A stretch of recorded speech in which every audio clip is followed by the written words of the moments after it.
সালামু আলাইকুম সুপ্রিয় দর্শক, আমন্ত্রণ জানাচ্ছি একাডেমি 21 এর সাপ্তাহিক আয়োজন মনোসংলাপে। আজ মনোসংলাপের 48তম পর্বে আমাদের আলোচনার বিষয় শব্দ দূষণ, মন ও দেহের প্রভাব ও প্রতিকার। আপনাদের সাথে আজকে সঞ্চালক হিসেবে থাকছি আমি নাসিবা আমিন, এবং আমাদের সাথে আরো থাকছেন ডাক্তার মাহফুজুল হক মামুন, সহকারী অধ্যাপক নাক কান গলা, টিএমএসএস মেডিকেল কলেজ ও রফাতুল্লাহ কমিউনিটি হাসপাতাল বগুড়া, এবং সাইদ আবু সাইদ, সাইকোলজিস্ট। আমাদের এই অতিথিরা ইতিমধ্যে আমাদের সাথে যুক্ত হয়েছে, তাদেরকে সালাম জানিয়ে আজকের প্রোগ্রাম শুরু করছি। আসসালামু আলাইকুম স্যার। আসসালাম ওয়া রাহমাতুল্লাহ। প্রথমেই চলে যেতে চাই সাইদ আবু সাইদ স্যারের কাছে। আজকের আমাদের অনুষ্ঠানের, আমাদের লাইভ সেশনের যে সাবজেক্ট শব্দ দূষণ, মন ও দেহের প্রভাব ও প্রতিকার, এই সাবজেক্ট এবং একাডেমি 21 এর দর্শকদের প্রতি কিছু বলে শুরু করার জন্য অনুরোধ করছি। জি স্যার। ধন্যবাদ নাজিফা আমিন, আপনাকে চমৎকার একটা বিষয় নির্ধারণ করা হয়েছে শব্দ দূষণ, মন ও দেহের প্রতিকার এবং এর ফলে যে আমাদের কি কি ধরনের আমাদের প্রতিসম্পদ সেই বিষয়টি নিয়ে আমাদের আজকে আলোকপাত করতে হবে। আমি প্রথমে ধন্যবাদ জানাচ্ছি একাডেমি 21 কে এবং আমাদের সম্মানিত অতিথি যারা আছেন এবং আমাদের অডিয়েন্সকে সবাইকে শুভেচ্ছা জানিয়ে আমি শুরু করছি আমার বক্তব্য। আসলে বর্তমান বিশ্বকে যদি আমরা কল্পনা করি, বর্তমান বিশ্ব একটা বিশাল একটা ক্রাইসিসের মধ্য দিয়ে যাচ্ছে আমরা, সেটা হচ্ছে এনভায়রনমেন্টাল ক্রাইসিস। আমরা দেখতে পাচ্ছি যে বর্তমান কোভিড-19 পরিস্থিতিতে, এই অতিমারী পরিস্থিতিতে আমরা বিভিন্ন ধরনের সমস্যার মুখোমুখি হচ্ছি। তো এর ফলে একটা দেখা যাচ্ছে যে সব মিলিয়ে আমাদের একটা নেগেটিভ প্রভাব রয়েছে যে কোনো এক ধরনের দুর্যোগের। তো পরিবেশের তেমন একটি দুর্যোগ, যেটা হচ্ছে শব্দ দূষণ। আমরা দেখতে পাই যে পরিবেশ আমরা 4টি পর্যায়ে দূষিত হয়ে থাকে পরিবেশটা। শব্দ দূষণ, পানি দূষণ, মৃত্তিকা দূষণ এবং হচ্ছে বায়ু দূষণের যে বিষয়টা আছে, এবং হচ্ছে আমরা জানি আরো অনেক বিষয় এর সাথে সম্পৃক্ত। বিশেষ করে আমরা যখন শব্দ দূষণের কথা বলি, এক্ষেত্রে সবচেয়ে বেশি কন্ট্রিবিউট করা হচ্ছে হিউম্যান অর্থাৎ মানুষের কিন্তু শব্দ দূষণের ক্ষেত্রে অনেক বেশি দায়ী হয়ে থাকে। তো অবশ্যই আমি শব্দ দূষণ নিয়ে এবং তার সাইকোলজিক্যাল অ্যাসপেক্ট নিয়ে কথা বলবো। তো নাজিফা, আপনাদেরকে অনেক ধন্যবাদ প্রথমে আমাকে কথা বলার সুযোগ করে দেওয়ার জন্য। তো আসলে আমি যখনই শব্দ দূষণ শব্দটা শুনি, তখনই আমার ঢাকা শহরে বেড়ে ওঠা এবং আমার 2012 সাল থেকে 19 সালের স্মৃতিগুলো আমার কানে খুব মরমর করে ভাসে। এবং সুকুমার বড়ুয়ার একটা শব্দ দূষণকে চমৎকার একটা কবিতা আছে, সেই কবিতাটা আমার বারবার মনে হয়। ঘরু ডাকে হাসি ডাকে ডাকি কবুতর, গাছে ডাকে শত পাখি সারাদিন ভর, মরুকের ডাক শুনি প্রতিদিন ভোরে, নিশি ডাকে কুকুরের দল ডাকে জুড়ে, ধুয়ের চড়ুই ডাকে কিচির মিচির, গান শুনি ঘুঘু আর টুনটুনি, শহরের পাখি কাকি ডাকে ঝাঁকে ঝাঁকে, ঘুম দেয়া মুশকিল হর্নের হকে, সিডি ছোলে টিভি ছোলে বাজে টেলিফোন, দরজায় বেল বাজে কান পেতে সুর, গলিপথে ফেরিওয়ালা হাঁকে আর হাঁটে, ছোটদের হইচই স্কুল মাঠে, পল্লীর সেই সুর ভরে যায় মন, শহরে জীবন জ্বালা শব্দ দূষণ। আসলে আমরা সবাই এই শব্দ দূষণ জ্বালা থেকে মুক্তি পেতেছে। স্যারকে অনেক অনেক ধন্যবাদ। এবার চলে যেতে চাই ডাক্তার মাহফুজুল হক মামুন স্যারের কাছে। আজকের বিষয় এবং দর্শকদের প্রতি কিছু বলে শুরু করার জন্য অনুরোধ করছি। জি স্যার। ধন্যবাদ সঞ্চালক, আজকের এই মহতী অনুষ্ঠানের সঞ্চালক স্নাতক নাসিবা আমিন এবং উপস্থিত বিজ্ঞ আমাদের সাইকোলজিস্ট আলোচক ভাই সাইদ আবু সাইদ এবং একাডেমি 21 এর সম্মানিত দর্শকবৃন্দ, সবাইকে সালাম, আসসালামু আলাইকুম রহমতুল্লাহ। এবং শুরুতেই শুকরিয়া জ্ঞাপন করছি যে আমাকে একাডেমি 21 এর এই প্রাণবন্ত এই প্রোগ্রাম, যে দীর্ঘদিন ধরে চলে আসা এই প্রোগ্রামে নিজেকে সংযুক্ত হওয়ার সুযোগ পেয়ে সেক্ষেত্রে আয়োজক এবং সঞ্চালক সকলকে ধন্যবাদ জানিয়ে এবং দর্শকদেরকে আবারও শুভেচ্ছা জানিয়ে শুরু করছি আজকের যে বিষয়টি, যে শব্দ দূষণ, তো মন ও দেহে প্রভাব ও প্রতিকার। এটি আসলে আমাদের সমসাময়িক সময়ের জন্য এটি একটি গুরুত্বপূর্ণ টপিকস নির্ধারণ করেছেন আয়োজক, অবশ্যই এটা প্রশংসার দাবিদার। তো বাস্তব জীবনে আমরা এই আধুনিক এই যান্ত্রিক জীবনে আমরা দূষণ শব্দটা সাথে সবাই পরিচিত। তো সেখানে দূষণ, যে পরিবেশ দূষণ সবাই পরিচিত, তার সাথে পরিবেশের কিছু অন্যান্য সম্বন্ধে আমরা পরিচিত, বায়ু দূষণ, হ্যাঁ, পানি দূষণ, হ্যাঁ। তো এর সাথে জি, যে শব্দ একটি আমাদের জীবনের সাথে ওতপ্রোতভাবে জড়িত, যে শুধু শব্দের যে গুরুত্ব জীবনে কতটুকু, একজন চিকিৎসক হিসেবে আমি এটুকু বলবো যে যখন একটা একটা বধির শিশু বা কম শোনা শিশু বা সন্তান বা আমরা যখন একটা মানুষকে দেখি স্বাভাবিকভাবে, তখনই নিজের মনে হয় যে না, হোয়াট ইজ দা, হ্যাঁ, যে আল্লাহ আমাদেরকে কতটুকু সুস্থ রেখেছেন, যে এর শুকরিয়া, যে একজন মানুষ শুনতে পারাটা, সেই জি, শব্দই যখন দূষণ হয়ে যায়, হ্যাঁ, এইটা হয়ে যাচ্ছে জীবনের জন্য, তখন সেটা কতটা বলবো, এটা হচ্ছে যে প্রভাবটা, এটা হচ্ছে যে ধীরে ধীরে ক্ষতিকারক কিছু, তাৎক্ষণিক ক্ষতির চেয়ে এটা হচ্ছে যে দীর্ঘস্থায়ী ক্ষতিকারক হয়। তো জি, সেক্ষেত্রে আমি অবশ্যই বলবো যে এর প্রভাবটা দেহের পাশাপাশি মানসিক একটা প্রভাবও আছে, এবং এক্ষেত্রে আমাদের আজকের বিষয়টা আমরা মনে করি যথোপযুক্ত। হ্যাঁ, কিন্তু শব্দ দূষণটা আমরা যতটা কনসার্ন না অন্যান্য দূষণের ব্যাপারে, হ্যাঁ, স্টিল নাও যে আমরা দেখুন ভাইরাসকে প্রিভেন্ট করার জন্য কিংবা এমনি অন্য সময়ও আমরা ধুলো বালি বাতাস ওইসব অ্যালার্জি কিছু প্রিভেন্ট করার জন্য আমরা যেমন মাস্ক পড়ি, হ্যাঁ। তো বাট জি, কিন্তু আমরা শব্দ যে একটি আমাদের, হ্যাঁ, যে পরিবেশের সাথে এটা যে একটা দূষিত হতে পারে আমাদের হিউম্যান বডিতে, মানুষ শরীরে ক্ষতিকর কিছু হতে পারে, এই ব্যাপারে দুঃখজনক যে সত্য বাস্তবতা যেটা, যে আমরা অধিকাংশই মানে আমরা যারা সচেতন বলে পরিচিত, সচেতন বলে আমরা আইডেন্টিফাইড ক্লাসিফাইড, তারাও জি, আমরা সচেতন না, সচেতন ভাবেই আমরা এটা নিয়ে সচেতন না।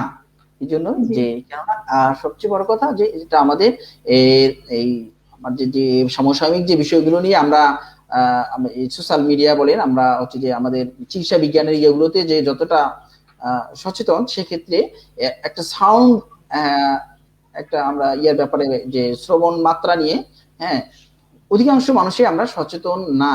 কেননা এটা এক্ষেত্রে কয়েকটা বিষয় আমি মনে করি যে সচেতন না হওয়ার কিছু বিষয় পিছনে কাজ করে, হ্যাঁ।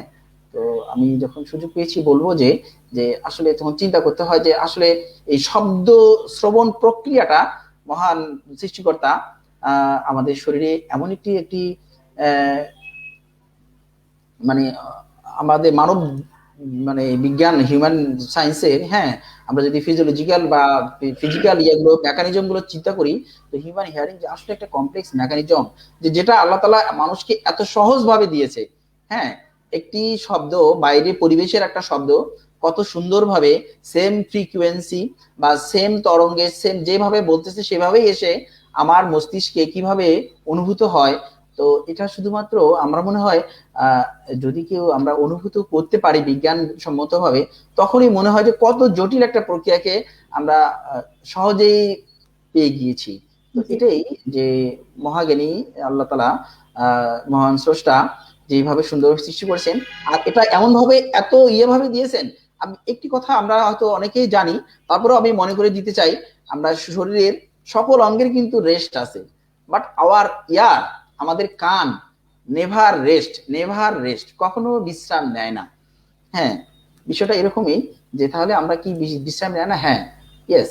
কারণ হচ্ছে যে জন্মের আমরা মানুষের গঠনগত প্রক্রিয়ার দিতে গেলে যায় যে যখন শিশু গর্ভে মানে মাতৃগর্ভে একজন শিশু 22 থেকে 20 থেকে 22 সপ্তাহে প্রবেশ করে, তখনই কিন্তু শ্রবণ অঙ্গের প্রয়োজনীয় আহ অর্গান, যেটা কোকলিয়া বলি আমরা, এটা ডেভেলপমেন্ট, হ্যাঁ, স্টার্টিং হয়ে যায়, এবং সেটা কমপ্লিট হয়ে যায় 2 বছরের মধ্যে কমপ্লিট হয়ে যায়, হ্যাঁ।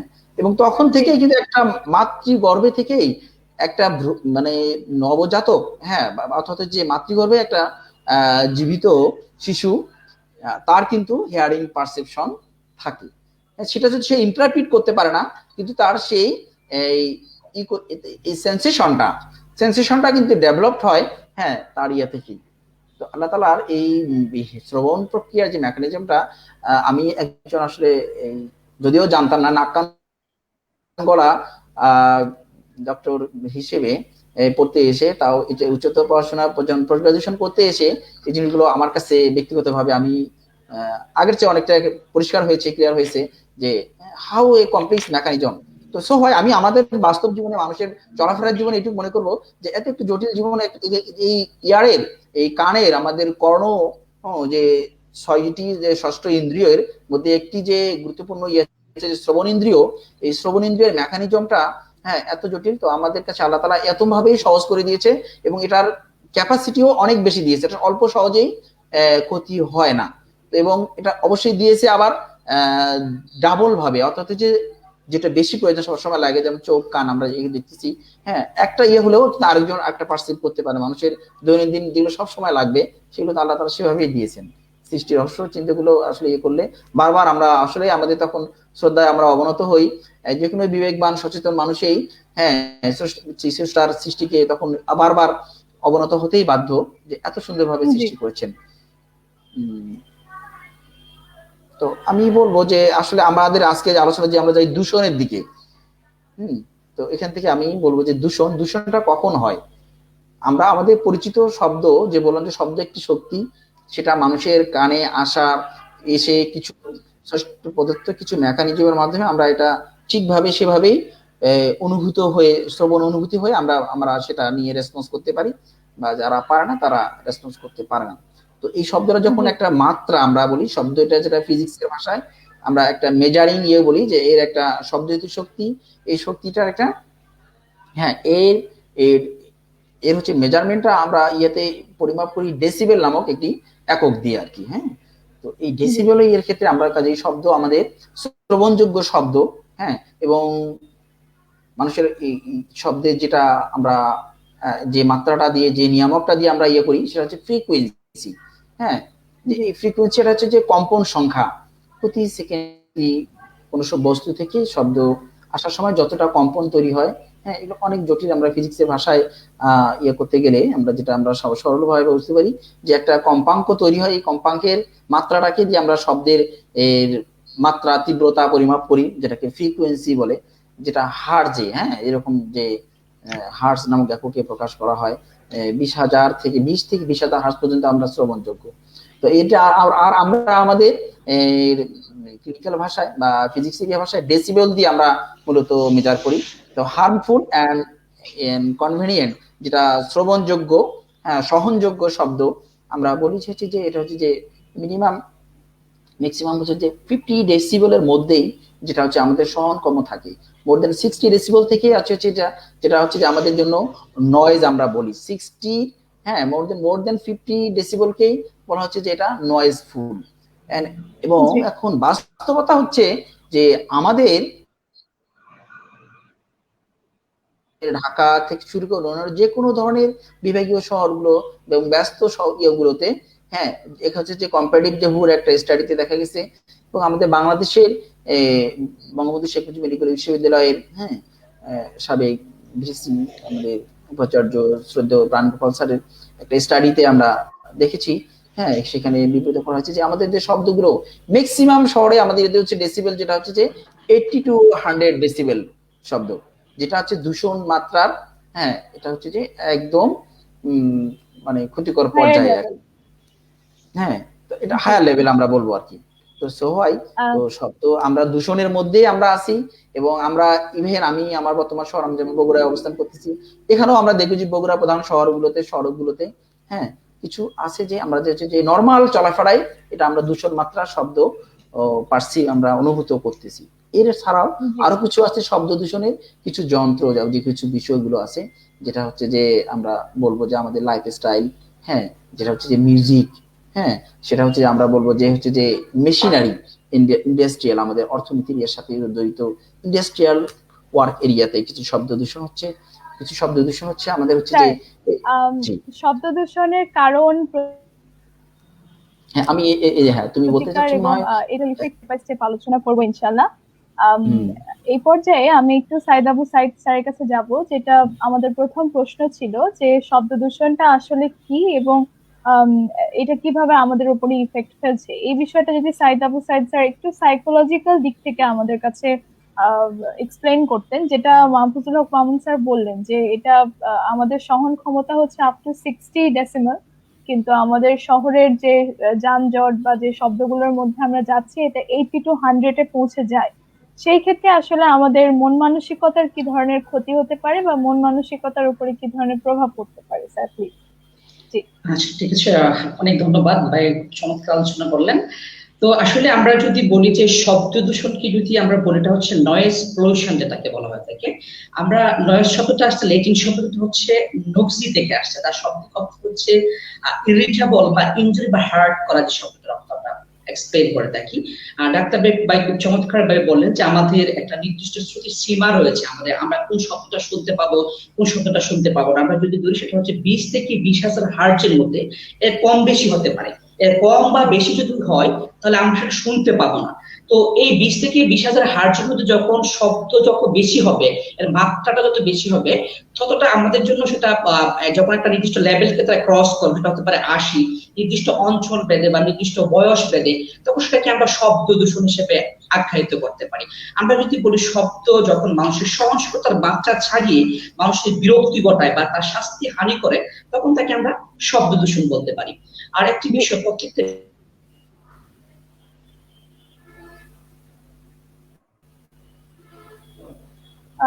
সম্ভবত সাইদ সরি ভাই, স্যারের ইন্টারনেটে নেটওয়ার্ক। কোনো একটা সমস্যা হচ্ছে।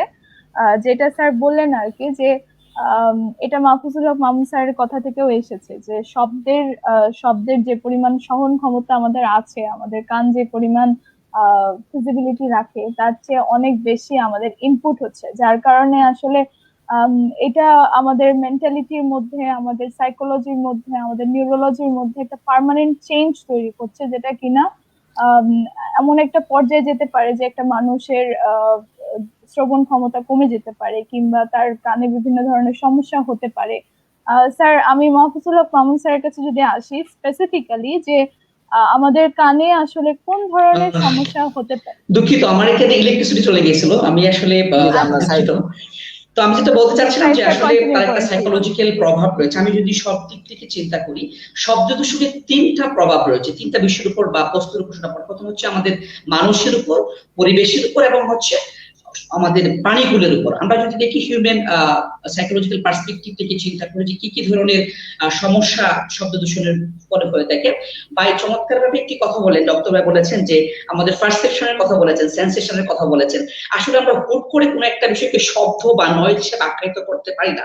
পরিবেশ থেকে একটা স্টিমুলি আসে বা রেসপন্স করে, যেটা আমাদের ব্রেনে একটা সার্কুলেট হওয়ার পরে একটা নির্দিষ্ট মাত্রা বা লেভেলে যাওয়ার সেটাকে আমরা নয়েজ বা শব্দ বলি। তো নয়েজ এবং শব্দ একটা ভিন্ন বিষয়। শব্দ, আমি যেটাকে বলছি নয়েজ এবং সাউন্ড একটা ভিন্ন বিষয়। নয়েজ হচ্ছে আপনার একটা আনপ্লেজেন্ট সাউন্ড, আর সাউন্ড হচ্ছে প্লেজারেবল, যেটা আমি অ্যাকসেপ্ট করতে পারি। তো এর ফলে কিন্তু কিছু যখন নয়েজের মাত্রাটা অনেক বেশি বেড়ে যায়, বা চমৎকার ভাবে কিছু রেফারেন্স দিয়েছিলেন, আমরা কখন আসলে এটাকে নয়েজ বলবো, কখন সাউন্ড বলবো। যেমন হচ্ছে আমরা যদি যখন একটা মাত্রা শব্দের ফ্রিকোয়েন্সিটা সেটা এরকম হতে পারে যে যখন 20 ডেসিবেল হয়ে থাকে তখন সেটাকে আমরা হুইসপার বলে থাকি। যখন 40 ডেসিবেল হয় তখন সেটাকে আমরা অফিসের ক্ষেত্রে অনেকটা কুইক নয়েজ অনেক সময় আমরা আখ্যায়িত থাকি। সাধারণত নর্মাল কনভারসেশনের ক্ষেত্রে 60 ডেসিবেল পর্যন্ত সেটাকে সহনীয় মাত্রা হিসেবে ধরে রাখা হয়। আর যখন যখন এটা 80 ডেসিবেলের উপরে চলে যায় তখন সেটাকে আমরা নয়েজ হিসেবে আখ্যায়িত করি। তো এর ফলে আমাদের একটা সাইকোলজিক্যাল কিছু নেগেটিভ ইমপ্যাক্ট আছে। আমরা যদি দেখি যে প্রথমে আমি বলেছি আমাদের সাইকোলজিক্যাল ল্যাঙ্গুয়েজের ক্ষেত্রে একটা প্রবলেম সৃষ্টি হয়, যেটা আমরা সাইকোলজিক্যাল ভাষায় এটাকে বলে থাকি যে ফ্রয়েডিয়ান স্লিপ ঘটে থাকে। অর্থাৎ কেউ যখন কথা বলে তার কথার ক্ষেত্রে বাধা বা বিঘ্ন সৃষ্টি হয়। আমরা দেখি যে অনেক অনেক সময় দেখি যে একটা গবেষণা দেখা গিয়েছে যে স্কুল সাইকোলজিস্ট গবেষণা ওনারা পেয়েছেন যে যে শিশুরা নতুন ভাষা শিখছে বা নতুন করে তারা যে ভাষাগুলো শিখেছিল ইতিমধ্যে, এক্ষেত্রে শব্দের মাত্রা যত বেশি হয় বা শব্দ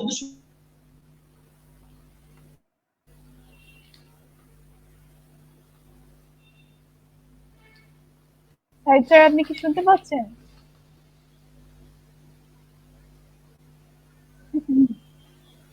সম্ভবত সাইদ স্যারের ওখানে আবারও প্রবলেম হয়েছে। যে প্রশ্নটা নিয়ে মামুন স্যারের কাছে এসেছিলাম সেটা জি হচ্ছে যে স্পেসিফিক্যালি আমাদের কানের যে মেকানিজমের কথা আপনি বলেছিলেন, আমাদের হিয়ারিং মেকানিজম বা আমাদের জি। নিউরোলজিক্যাল যে কানেকশনের কথা বলছিলেন রিফ্লেক্স অ্যাকশনে, হুম। এটা আসলে এই ধরনের নয়েজ পলিউশন গুলো কিভাবে এই মেকানিজমটাকে হ্যাম্পার করে, যদি আমাদেরকে একটু জানাতে প্লিজ। জি জি স্যার, আমরা আসলে হ্যাঁ সাইদ ভাই হয়তো ইন্টারনেট প্রবলেম করতেছেন। তো আমি সাইদ ভাইয়ের সাথেই আসলে কথাগুলো বলতে চাচ্ছিলাম, যে ওনার এই বিষয়গুলোই সাথে যোগ করে, এবং আসলে একটা ইন্টারেস্টিং বিষয় আমি আবারও মনে করাই দিতে চাই। আবু সাইদ ভাই, আমি আসলে দুঃখিত, আমার নেটওয়ার্কে খুবই সমস্যা করছে এখানে, আবহাওয়া খুব খারাপ আমাদের এখানে, আর সেজন্য বারবার ইলেকট্রিসিটি চলে যাচ্ছে, আমি ফোনেও কানেকশন পাচ্ছিলাম না, সেজন্য আমি দর্শকদের কাছে বলে নিচ্ছি। আমি যে বিষয়টিতে ছিলাম, আসলে আমাদের ল্যাঙ্গুয়েজের ক্ষেত্রে একটা প্রবলেম সৃষ্টি করে। পাশাপাশি আমরা দেখি যে যখন ঢাকা শহর বলি বা আমাদের উপশহরগুলোতে বলি, অনেক ক্ষেত্রে এটা একটা নয়েজের সাথে অ্যাংজাইটি এবং ডিপ্রেশন একটা লিঙ্কেজ আছে। পাশাপাশি আমরা অনেক সময় দেখতে পাই যে অনেক সময় ট্রিগার অফ প্যানিক অ্যাট্রাক হিসেবে কাজ করে থাকে, এবং ডিপ্রেশনের কারণ হিসেবে কিন্তু আমরা অনেক সময় নয়েজকে দায়ী করে থাকি। আমরা জানি যে কর্টিসল হচ্ছে স্ট্রেস হরমোন, যেটাকে বলা হয়ে থাকে। তো দেখা যাচ্ছে এই নয়েজের সময় বা যখন শব্দ দূষণ, তখন অল টাইম এই যে কর্টিসল যে আমাদের হরমোনটা, সেটা অনেক বেশি অ্যাক্টিভ থাকে, যার ফলে আমরা অনেক বেশি অ্যাংজাইটির মধ্যে থাকি, অনেক বেশি স্ট্রেসের মধ্যে থাকি। আর আপনি ডক্টর চমৎকার ভাবে একটি কথা বলেছিলেন যে আমরা আমাদের সব অঙ্গের বা পঞ্চেন্দ্রিয়ের মধ্যে একমাত্র কর্ণ ব্যতীত প্রত্যেকটা অঙ্গের একটা বিশ্রাম নিতে পারি, কিন্তু একমাত্র কর্ণ কখনো ঘুমায় না। কথা সত্য বলেছেন আপনি। আসলে আমাদের দেখি যে স্লিপ ডিস্টারবেন্সের ক্ষেত্রে কিন্তু শব্দ দূষণ একটা মারাত্মক প্রভাব ফেলে। বিশেষ করে আমরা দেখতে পাই যে বস্তি এলাকাতে রেল স্টেশন আছে বা রেলের লাইন আছে, বা আমরা দেখতে পাই কারখানা প্রবণ যে অঞ্চলগুলো রয়েছে, সেক্ষেত্রে কিন্তু আমরা দেখতে পাই যে এক্ষেত্রে স্লিপের অনেক বেশি ডিস্টারবেন্স থাকে। এবং বিভিন্ন গবেষণায় দেখা গিয়েছে যারা স্লিপ ফিল গ্রহণ করেন, তার মধ্যে হচ্ছে বস্তি এলাকা বা কারখানা বা কনস্ট্রাকশন এরিয়া প্রবণ যেগুলো আছে, সেখানকার মানুষকে অনেক বেশি গ্রহণ করে থাকেন। পাশাপাশি আমাদের প্রতিদিনকার জীবনে কিছু পরিবর্তন ঘটে থাকে। আমরা দেখি যে মানুষের ব্যক্তিত্বের কিছু পরিবর্তন আছে। আমরা অনেকটা ইরিটেটিং পার্সোনালিটি আমাদের মধ্যে ডেভেলপ করে, অনেক সময় আমরা ক্র্যাঙ্কি পার্সোনালিটি, ভায়োলেন্ট এবং অ্যাগ্রেসিভ শো করে থাকি। শুধু তাই নয়, অনেক ক্ষেত্রে দেখা যাচ্ছে স্টুডেন্টদের ক্ষেত্রে বা তারা লার্নিং এর ক্ষেত্রে তাদের প্রবলেম হয়, তারা অনেক কিছু ভুলে যায় এবং হচ্ছে তারা সিলি মিস্টেক করে থাকে। সেটা প্রাপ্তবয়স্কের ক্ষেত্রে অনেক ক্ষেত্রে সেটা আমরা দেখতে পাই। আরো ভাই কিছু চমৎকার বিষয় এখানে আনলেন, যে আমাদের সোর্সেস অফ নয়েজ পলিউশনের বিষয়টা আনলেন। আমরা যদি এটাকে ওভারঅল ভাগ করে বিভিন্ন দিক থেকে আমরা বলতে পারি যে এখানে হচ্ছে কমিউনিটি নয়েজ বা এনভায়রনমেন্টাল কিছু ফ্যাক্টর রয়েছে। আমরা দেখি যে কিছু কিছু এলাকা রয়েছে, যেমন হচ্ছে এয়ারক্রাফট নয়েজ এলাকা, তারপর হচ্ছে রেলওয়ে স্টেশন যে এলাকা রয়েছে, এবং হচ্ছে আন্ডারওয়েজ নয়েজ পোর্শন যে এলাকা রয়েছে, সেখানে কিন্তু শব্দ দূষণের মাত্রাটা অনেক বেশি থাকে। পাশাপাশি হচ্ছে অকুপেশনাল নয়েজ। ভাই বললেন যে আমরা সবসময় জানি একটা কথা বিশেষ করে, যে যেখানে ইন্ডাস্ট্রিয়াল অঞ্চল যেখানে রয়েছে, সেখানে কিন্তু অনেক বেশি শব্দের ক্ষেত্রে শব্দের মাত্রা অনেক বেশি থাকে, এবং সেই ক্ষেত্রে শব্দ দূষণের কিন্তু অনেক বেশি ঘটে থাকে। আমরা দেখি আমরা অনেক কিছু বলতে হয় যে আমাদের বিমানবন্দর এলাকার কথা আমরা চিন্তা করতে পারি, যে এখানে কিন্তু যে ওই এলাকার আশেপাশে এলাকায় কিন্তু প্রচন্ড নয়েজ পলিউশন আমরা দেখতে পাই। আমরা বিভিন্ন, যদিও বাংলাদেশের বিভিন্ন পার্সপেক্টিভ থেকে বা বিভিন্ন আইন রয়েছে এক্ষেত্রে, কোন এলাকায় কতটুকু সময় কোন ধরনের শব্দ করা যাবে বা কোন ধরনের শব্দ পলিউশন নয়েজ পলিউশন হবে, এটা কিন্তু আমাদের আবাসিক এলাকার ক্ষেত্রে বা প্রত্যেকটা অঞ্চলে নির্দিষ্ট করা দেওয়া আছে। কিন্তু সেক্ষেত্রে আমাদের জনসাধারণ বলি বা আমরা খুব কমই সেটাকে আমরা মেনে থাকি। আমরা দেখি যে রাত 9টা থেকে 6টা পর্যন্ত আমরা একটা আবাসিক এলাকার ক্ষেত্রে ঢাকা শহরের দেখা যাচ্ছে 45 ডেসিবেল থেকে, এটা অন্য দিন হতে পারে, সেটা অন্য কোনো অঞ্চলে সেটা 55 ডেসিবেল পর্যন্ত হতে পারে। আর বাণিজ্যিক এলাকায় সেটা দিনের বেলা 60 থেকে রাতে 60 এবং রাতের বেলা 60 এবং দিনের বেলা সেটা 70 ডেসিবেল হতে পারে। আর আমাদের আরেকটি বিষয় হচ্ছে, আমরা জানি যে লার্নিং প্রবলেমের কথা বললাম, স্টুডেন্টদের ভুলে যাওয়ার কথা বললাম, স্টুডেন্টদের ল্যাঙ্গুয়েজ প্রবলেমের কথা বললাম, বা কগনিটিভ ডেভেলপমেন্টের ক্ষেত্রে কিন্তু শব্দ দূষণ অনেক আমাদের কগনিটিভ ডেভেলপমেন্ট, শিশুদের ক্ষেত্রে কগনিটিভ ডেভেলপমেন্টের ক্ষেত্রে শব্দ দূষণ অনেকভাবে হ্যাম্পার করে থাকে। আর আমরা দেখতে পাই যে সকল শিশু, একটা সার্ভেতে দেখা গিয়েছে যারা খুব ছোটকাল থেকে 80 ডেসিবেলের উপরে সব নয়েজের মুখোমুখি হয়েছে, পরবর্তী সময়ে তাদের পরবর্তী বয়সে তারা বিভিন্ন ধরনের সাইকোলজিক্যাল তাদের ইম্পেয়ারমেন্ট দেখছিল, এবং কগনিটিভ রিস্ট্রাকচারিং এর ক্ষেত্রে তাদের বিভিন্ন ধরনের প্রবলেম আমরা দেখতে পাই। তাছাড়া আরো অনেক বিষয় আমরা সাইকোলজিক্যাল পার্সপেক্টিভ থেকে এক্সপ্লেন করতে পারবো।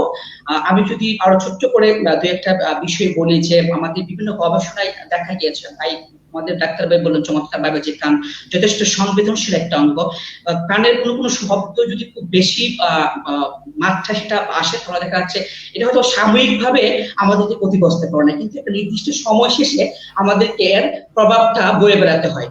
আমরা দেখি যে সকল শব্দ দূষণ এলাকায় মানুষের মেজাজ অনেক বেশি খিটখিটে থাকে, মানুষের যে শুধু আপনার সাইকোলজিক্যাল ক্ষেত্রে বিভিন্ন পরিবর্তন ঘটে, পাশাপাশি কিন্তু তাদের বিহেভিয়ারাল চেঞ্জ, তাদের ইমোশনাল কিছু পরিবর্তন দেখা যায়, এমনকি তাদের মধ্যে ফ্লাকচুয়েটিং পার্সোনালিটি আমরা দেখতে পাই, মানুষের উত্তেজনা অনেক ক্ষেত্রে আমরা সেটাও দেখতে পাই। আমরা দেখি যে গার্মেন্টস ইন্ডাস্ট্রি যে এলাকায় রয়েছে সেক্ষেত্রে আমরা দেখতে যাই শ্রমিকদের ক্ষেত্রে তাদের মানসিক অবসাদগ্রস্ত হয়ে যায়, কাজে তারা অমনোযোগী হয়ে থাকে। আরেকটা বিষয় আপনাদেরকে কনসেন্ট্রেশন করতে চাই, যেসব এলাকায় অনেক বেশি নয়েজ থাকে সেখানে কিন্তু লক অফ কনসেন্ট্রেশন থাকে। দেখা গিয়েছে বিভিন্ন গবেষণার ক্ষেত্রে যে তারা কাজের ক্ষেত্রে মনোযোগ দিতে পারে না নয়েজের ফলে।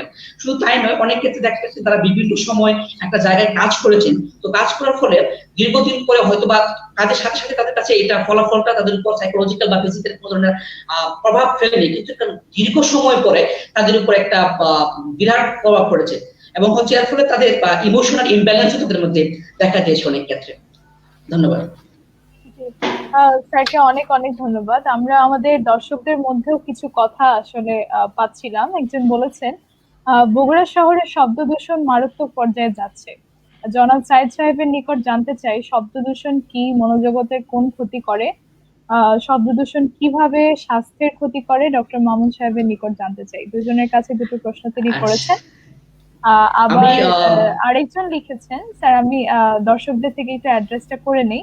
আরেকজন আমাদের জিয়াউল হক স্যার লিখেছেন, poor concentration, disruptive sleep pattern are the two most common phenomenon directly related to noise pollution visible in Bangladeshi society. দুইটা জিনিস বলেছেন, একটা হচ্ছে মনোযোগের ক্ষেত্রে আমাদের কিছু দুর্বলতা তৈরি হয় এবং আরেকটা হচ্ছে ডিসরাপটিভ স্লিপ, অর্থাৎ আমাদের ঘুমটা ঠিক হয় না শব্দের কারণে। এই দুটো বিষয় স্যার এখানে আমাদেরকে বাংলাদেশি সোসাইটির সাথে রিলেট করে শব্দ দূষণের দুটো ইফেক্ট বলেছেন।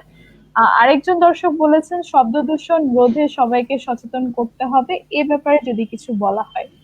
মামুন স্যারের কাছে চলে যেতে চাই, যে প্রশ্নটা স্যারের কাছে আমি রেখেছিলাম যে আমাদের যে হিয়ারিং মেকানিজম স্যার এক্সপ্লেন করেছেন এখানে এখানে আসলে কোন ধরনের চেঞ্জ হয় শব্দ দূষণের কারণে, আমাদের যে পার্মানেন্ট ক্ষতি হয় আমরা বলছি, এটা আসলে কিভাবে হয়? জি স্যার। জি, ধন্যবাদ নাসিবা।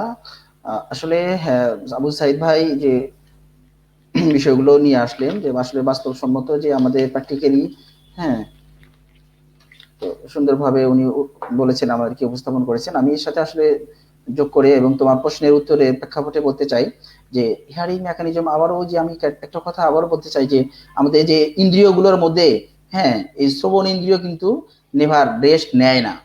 তো এখান থেকে কিন্তু এটা সূত্রপাত। চোখ কিন্তু ঘুম দিলে, আমরা হলে রেস্ট দিলেই চোখে ঘুম হয়ে একটু আমরা চোখ বন্ধ করে থাকলেই চোখের কিন্তু রেস্ট পায়, ঠিক আছে। আমরা হয়তো যে আমাদের স্বাদের যে ইন্দ্রিয় আছে, টেস্ট যে সেন্সেশন, হ্যাঁ, টেস্টে আমরা যখন বিয়ে খাবো না তখন হচ্ছে তার সেটা রেস্ট পাচ্ছে। স্পর্শ, এটা হচ্ছে যে স্পর্শ না করলে সেটা সে রেস্ট পাচ্ছে। কিন্তু শ্রবণ ইন্দ্রিয়, হ্যাঁ, আল্লাহ সুবহানাহু ওয়া তাআলা এমন ভাবে সৃষ্টি করেছেন, হ্যাঁ, ওই যে তার রেস্ট নেই। তো সো হোয়াই, তো একটা হচ্ছে যে এই একজন মানুষ জাগ্রত অবস্থায় যখন সে একটা লাউড সাউন্ডের মোর দেন 80 ডেসিবেল থেকে বলছে যে 110 ডেসিবেল, এটা প্রমাণিত।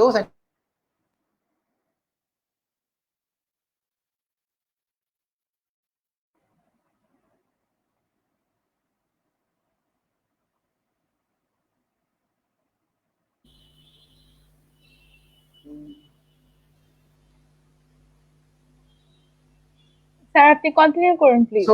সরি, শোনা যাচ্ছে কি? আমি আসলে আমার এখানে শোনা যাচ্ছে। শোনা যাচ্ছে না, দেখতে পাচ্ছি না, তো হঠাৎ করে যাচ্ছে কেন বুঝতেছি না।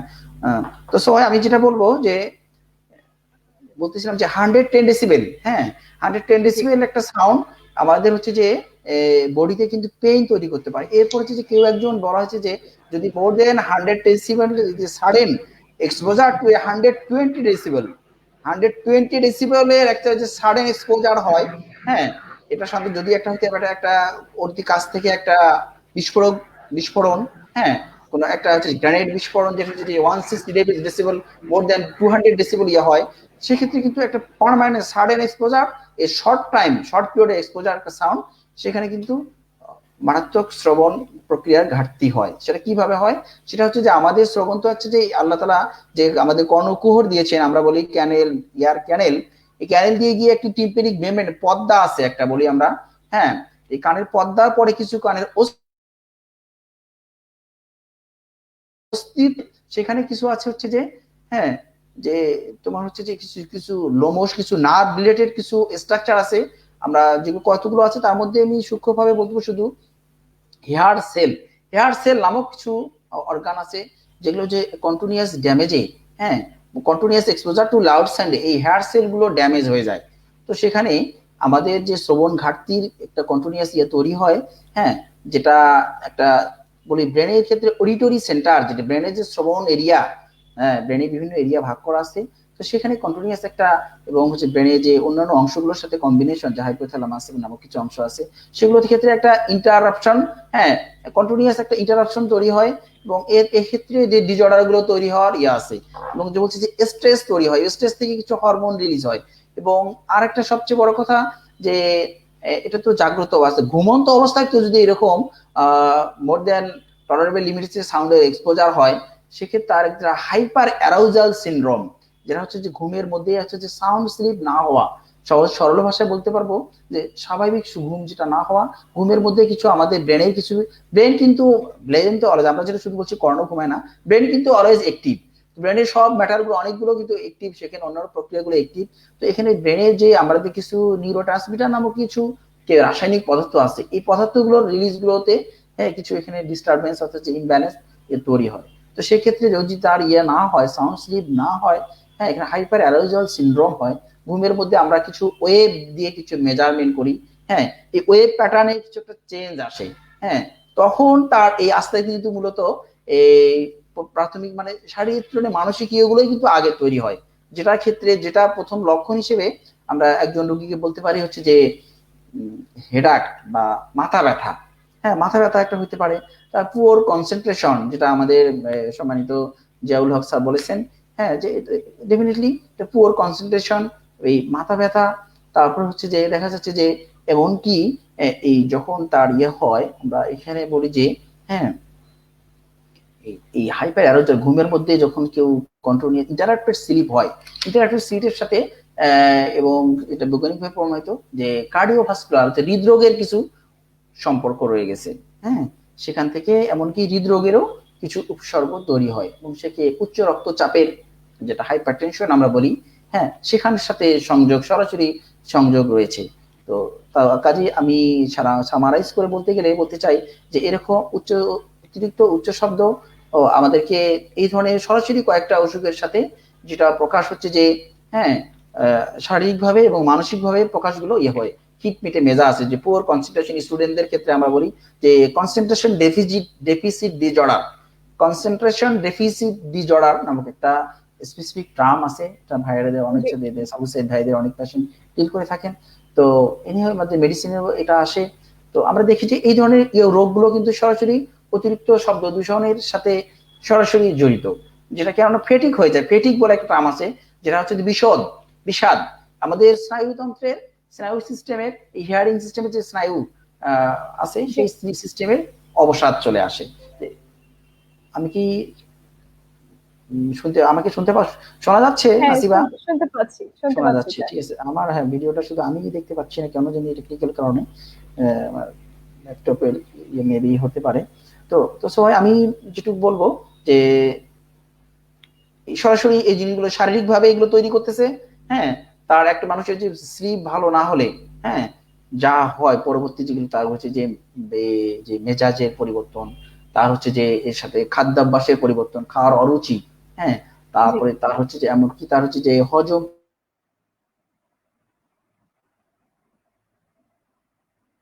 তার কোনো কারণে মনে হয় মামুন স্যারের ইন্টারনেটের প্রবলেম হচ্ছে। আমি এবার একটু সাইদ আবু সাইদ স্যারের কাছে যেতে চাই। স্যার আমাদেরকে শব্দ দূষণের বিভিন্ন ইফেক্ট সম্পর্কে বলছিলেন যেগুলো আমাদের বডি এবং মাইন্ডের উপরে আসছে। আপনার কাছে একটু জানতে চাই যে এটা মানসিক ভাবে আমাদেরকে কিভাবে ক্ষতিগ্রস্ত করে, আমাদের সাইকোলজিক্যালি কি কি সমস্যা হতে পারে, কি কি সিমটম দেখা যেতে পারে? জি স্যার। জি ধন্যবাদ আপনাকে। আমি প্রথমেই আপনাকে বলেছিলাম যে আমাদের কি ধরনের সাইকোলজিক্যাল ইমপ্যাক্ট হতে পারে। তবু আমি আপনার বলছি যেটা আমরা দেখি যে আমাদের প্রথমত হচ্ছে শব্দ দূষণের ফলে আমাদের যে ডেইলি লাইফ যেটা আছে সেটা অনেক বেশি হ্যাম্পার হয়ে থাকে। আমরা বলেছি আমাদের মেজাজের মধ্যে এক ধরনের ভারসাম্যহীনতা দেখা যায়, আমাদের অনেক সময় খিটখিটে মেজাজ হয়ে যায়, আমাদের মধ্যে অ্যাগ্রেসিভ বিহেভিয়ার শো করে। অনেকের ক্ষেত্রে দেখা যায় অনেকের ক্ষেত্রে দ্রুত তার মানসিকতা পরিবর্তন হতে থাকে। দেখা যাচ্ছে অনেক ক্ষেত্রে তার যে অনেক বেশি শুধু যে মানসিক এই বিষয়টাই থাকে তাই নয়, পাশাপাশি তার মধ্যে কিছু ফিজিক্যাল ইস্যু চলে আসে, সাইকোলজিক্যাল ইফেক্টের কারণে। আবার ফিজিক্যাল ইস্যু করে তার সাইকোলজিক্যাল ইম্প্যাক্ট তার মধ্যে চলে আসে। আমাদের যে অবস্থায় চমৎকার একটি প্রশ্ন করেছিলেন যে এখানে স্লিপ ডিস্টারবেন্সের কথা বলেছেন। আমরা জানি যে স্লিপকে আমরা দুটো ভাগে ভাগ করতে পারি, কোয়ালিটি স্লিপ এবং হচ্ছে কোয়ান্টিটি স্লিপ। একটা হচ্ছে আমরা কতটুকু ঘুমালাম এবং কতটুকু সময় ভালো করে ঘুমালাম। তো এই যে বিষয়টা নয়েজের ক্ষেত্রে কিন্তু এটা দুটাকে খুব ভালো আমাদের হ্যাম্পার করে থাকে। আমরা দেখতে পাই যে আমরা দীর্ঘ সময় ঘুমাতে পারছি না, পাশাপাশি হচ্ছে আমাদের যে ঘুমের যে কোয়ালিটি আছে সেটাও কেউ চরম পর্যায়ে হ্যাম্পার করে দেখে। আরেকটা বিষয় আমাদের একটা বললেন যে আমাদের যে কর্টিসল হরমোনের কথা, যেটাকে আমরা বলেছিলাম যে স্ট্রেস হরমোনের কথা বলেছিলাম, এটা সর্বদা অ্যাক্টিভ থাকে এবং এটা নির্গত হতে থাকে, যার ফলে আমরা সর্বদা এক ধরনের অস্বস্তিকর পরিস্থিতির মধ্যে দিয়ে আমরা যেতে থাকি। আর কিছু কিছু বিহেভিয়ারাল সিমটম আমরা দেখতে পাই, যেটা হচ্ছে আমাদের পরিবেশের উপরে কিন্তু একটা প্রভাব পড়ে। শুধু যে সব দূষণের উপরে ব্যক্তি প্রভাবিত হচ্ছে তা কিন্তু আমি প্রথমেই আপনাকে বলেছিলাম যে আমাদের তিনটা যে ইকোসিস্টেম রয়েছে, অর্থাৎ মানুষ, পরিবেশ এবং হচ্ছে প্রাণীগুলোর কিন্তু এক ধরনের পরিবর্তন আসে। আমরা প্রাণীগুলোর কথা দেখি যে প্রাণীরা অনেক বেশি হিংস্র হয়ে যায়। প্রাণীদের যে সাইকোলজিক্যাল ক্ষেত্রে আসে, অনেক ক্ষেত্রে তাদের এক ধরনের জন্ম হারটা কমে যাচ্ছে। যে অঞ্চলে আপনার শব্দ দূষণের মাত্রা অনেক বেশি, সেই অঞ্চলে প্রাণীদের জন্মহার কমার পাশাপাশি তাদের মধ্যে যে একদম খিটখিটে মেজাজ থাকে এবং হচ্ছে তারা, আপনি অনেক সময় দেখবেন যে অঞ্চলে নয়েজ থাকে সেই অঞ্চলের যে জীবজন্তু আছে তারা অনেক বেশি অ্যাগ্রেসিভ থাকে, মানুষকে আক্রমণ করতে থাকে। তাদের প্রাণীক্ষেত্রে পরিবর্তন দেখে। পাশাপাশি আমরা দেখি যে মানুষের যে আমরা সবসময় বলি যে আমরা বর্তমান যুগে আমরা অ্যাংজাইটি বলে থাকি বা বলে থাকি, এই অ্যাংজাইটির মাত্রাটা কিন্তু চরম পর্যায়ে আমরা দেখতে পাই। এই আপনার ঢাকা শহরে আপনি যখনই কোনো বাসে বসবেন বা আপনি সিএনজিতে যখন শব্দের মধ্যে বসে থাকবেন, শব্দের মধ্যে ট্রাফিক জ্যামের মধ্যে বসে থাকবেন, তখন কিন্তু আপনি এগুলো ফেস করতে পারবেন, বাস্তবে দেখতে পাবেন। পাশাপাশি আরেকটি বিষয় হচ্ছে আমি আগে বলেছিলাম যে আমাদের আবেগ বা বুদ্ধিগত পরিবর্তন, যেটা আমি বলেছিলাম যে আমাদের সোশ্যাল ইন্টারাকশনের ক্ষেত্রে কিন্তু এটা চরম পর্যায়ে একটা বাধা হয়ে দাঁড়ায়। আমরা সাধারণত জানি যে মানুষকে বলা হয়ে থাকে পিপল স্কিল এভরিওয়্যার অ্যানিমালস বা স্কিল হিউম্যান। মানুষের দুইটা স্কিল থাকে, যেটাকে আমরা পিপল স্কিল বলি। একটা হচ্ছে শুনতে হবে এবং বলতে হবে, অর্থাৎ কমিউনিকেশনের ক্ষেত্রে যে দুটো স্কিল থাকা দরকার সেই দুটো স্কিলকে কিন্তু চরম পর্যায়ে ক্ষতিগ্রস্ত করে শব্দ দূষণ। আমরা জানি যখন আমাদের কথা বলতে হয় আমরা সেটাকে বলি পিপল স্কিল। সেক্ষেত্রে মানুষের কথা শুনতে হয়, কনসেন্ট্রেশন দিতে হয়, মানুষকে রিকগনিশন দিতে হয়। আমরা অনেক সময় বলি রিকগনিশনের জন্য সবাই আমরা অনেক বেশি আকুল থাকি, যেটাকে আমরা বলি অনেক সময় সামাজিক ভিক্ষাবৃত্তি, বাট এটা অনেক প্রয়োজন মানুষের ইমপ্রুভমেন্টের জন্য বা সেলফ ডেভেলপমেন্টের জন্য। কিন্তু এই ক্ষেত্রে আপনি দেখতে পাবেন যখন এই নয়েজটা হয় তখন কিন্তু আমাদের এই সোশ্যাল ইন্টারাকশনটা থাকে না, বা আমাদের যে কমিউনিকেশনের বিষয়ে একটা গ্যাপ থাকে। আর আমি প্রথমেই আপনাকে বলেছিলাম যে ফ্রয়েডিয়ান স্লিপের কথা বলেছিলাম, অর্থাৎ আমি যখন কথা বলি শব্দ দূষণের বলে আপনি দেখতে পাচ্ছেন এখানে আমার ইন্টারনেটের সমস্যা হওয়ার জন্য কিন্তু আমি কথা বলতে পারছি না। তেমন শব্দ দূষণের ফলে কিন্তু আমাদের যে স্কিল গুলা, কথা বলার ধরন, শব্দ চয়ন, এক্ষেত্রে কিন্তু যথেষ্ট পরিবর্তন আমরা দেখতে পাই। আরেকটি পিপল স্কিলের কথা আমি বলতে চাই, লিসেন, লিসেন। জন কবের একটা বিখ্যাত উক্তি আছে, most of the people do not listen with the intent to understand, most of the people listen with the intent to reply. আসলে আমাদের হিউম্যান টেন্ডেন্সি একটা, আমরা কিভাবে রিপ্লাই দিব, কিন্তু আসলে ওই শব্দ শুনে আমার সাউন্ডটাকে সেটাকে কিন্তু অন্য একটা গতিতে বা মাত্রায় কিন্তু নিয়ে গেছে, ফলে আমার এই রিপ্লাইটা দেওয়া হয় না এবং হচ্ছে হিউম্যান রিলেশনশিপে কিন্তু এক ধরনের ঘাটতি দেখা যায়। আর আমরা সবসময় বলে থাকি যে কমিউনিকেশনের মাধ্যমে মানুষের ইন্টারাকশনটা অনেক বেশি থাকে, অর্থাৎ তাদের মধ্যে মিথস্ক্রিয়াটা ঘটে থাকে। কিন্তু যখন ওই শব্দ দূষণের মধ্যে আমরা থাকি, আপনি দেখবেন গার্মেন্টস শ্রমিক বা যারা ট্রাক্টর ড্রাইভার থাকে তারা কিন্তু অনেক বেশি অ্যাগ্রেসিভ বিহেভিয়ার শুরু করে। তার কারণ কি? কারণটা হচ্ছে তাদের ইন্টারাকশন থাকে না, তারা ওই পরিবেশে কাজ করতে করতে নিজেদের মধ্যে এক ধরনের নেগেটিভ ইস্যু, অনেক বেশি সাইকোলজিক্যাল ইস্যু ট্রান্সফরমেশন হয়, যার ফলে তারা কিন্তু প্রকৃত আচরণ তাদের অ্যাবসলিউট যে বিহেভিয়ারটা উনি করতে পারেন না। পাশাপাশি আমরা অনেক বিষয় নিয়ে কথা বলতে পারি। আমরা দেখি যে মানুষের ক্ষেত্রে আমরা অনেক সময় বলে থাকি যে ইমোশনাল ভেন্টিলেশনের জায়গাটা থাকে হচ্ছে সোসাইটির ক্ষেত্রে। আমরা অনেক সময় বলেছিলাম যে আমরা বলেছিলাম ইন্ডাস্ট্রিয়াল এরিয়ার ক্ষেত্রে কিন্তু মানুষের ইমোশনাল ভেন্টিলেশনের জায়গাটা অনেক বেশি সংকুচিত হয়ে আছে। আমরা অনেকে মেশিন ম্যানের মতো কাজ করে থাকি, এটাকে বলা হচ্ছে রোবটিক, কিন্তু আমরা জার্মানির ফুটবল প্লেয়ারের মতো আচরণ করে থাকি। ঠিক এরকম করে দেখেছি। আসলে বিষয়টা হচ্ছে কি, এই যে যান্ত্রিক জীবন আমাদেরকে আমাদের যে ইমোশনাল ভেন্টিলেশনের জায়গাটাকে অনেক বেশি সংকুচিত করে দিয়েছে এবং আমাদেরকে কিছু চিন্তা ধরছে। আর পাশাপাশি আমি যদি বলি যে আমাদের বয়স্ক বা বৃদ্ধ বা প্রবীণ এবং হচ্ছে শিশুদের ক্ষেত্রে চরম পর্যায়ের বিপদ ডেকে আনতে পারে শব্দ দূষণ। আপনি দেখবেন আমাদের বিশেষ করে আমরা দেখতে পাই যে বিভিন্ন ধরনের ধর্মীয় অনুষ্ঠান হয়, তারপর হচ্ছে কালচারাল অনুষ্ঠান হয়, সেটা রাতে অনেক রাত পর্যন্ত হয়। সেটা কিন্তু আমাদের যে দেশের যে নিয়ম নীতি যে শৃঙ্খলা রয়েছে সেটা কিন্তু মানা হয় না এবং সবকিছু ভায়োলেট করে এই অনুষ্ঠানগুলো আয়োজন করা হয়। কিন্তু সেটা বুঝে না যে একজন বৃদ্ধ লোক বাসায় আছে, একজন শিশু বাসায় আছে, একজন গর্ভবতী মহিলা আছে, তার কি হতে পারে। আমাদের যে রাষ্ট্রপতি যে ধরনের নিয়ম নীতি পরিবেশ দূষণ মানে আমরা জানি পরিবেশ দূষণ নিয়ে আমরা অনেক কথা বলবো বা অনেক কথা কিছু বলার আছে। পরিবেশবিদরা এসবকে অনেক উদ্বিগ্নতার মধ্যে দেখেছেন যে আসলে আমাদের এই যে বিষয়টা নিয়ে শব্দ দূষণের মাত্রা কিভাবে কমিয়ে আনা রাখা যায়, এক্ষেত্রে আমাদের মনে হয় পরবর্তী এই বিষয়টা আমরা অবশ্যই কথা বলবো। তো সাইকোলজিক্যাল পার্সপেক্টিভ থেকে আমার এতটুকু বলার ছিল। আমি জাস্ট আরেকটি বিষয় আপনাদের সাথে অ্যাড করতে চাই।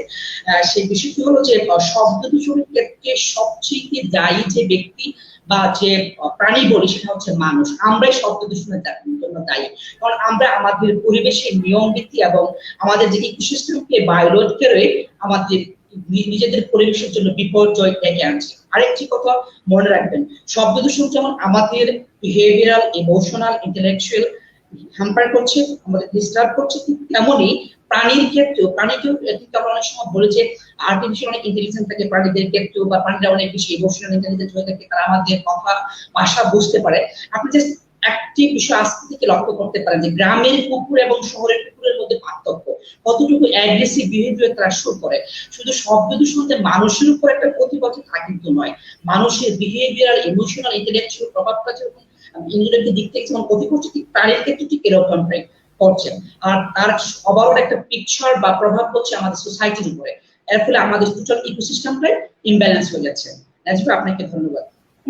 জি, স্যারকে অনেক ধন্যবাদ। বেশ আমি কি বলবো, আমাদেরকে প্রত্যেকটা পয়েন্ট আউট করে বুঝিয়ে বললেন। এখানে দর্শকদের জন্য ছোটখাটো একটা রিসার্চ আমার একটু প্রেজেন্ট করার আছে, যেটা আমরা ইন্টারনেটে এবং বিভিন্ন ধরনের রিসার্চ পেপার গুলো যদি বিভিন্ন আর্টিকেল পড়া হয় তাহলে এটা এক জায়গায় করা যাবে।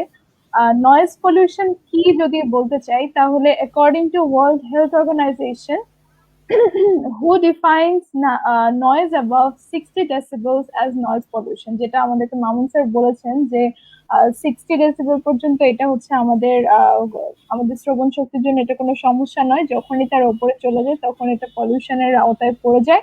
and এটাকে বলা হচ্ছে noise becomes harmful when it exceeds 75 decibels and is called painful when it becomes 120 decibels.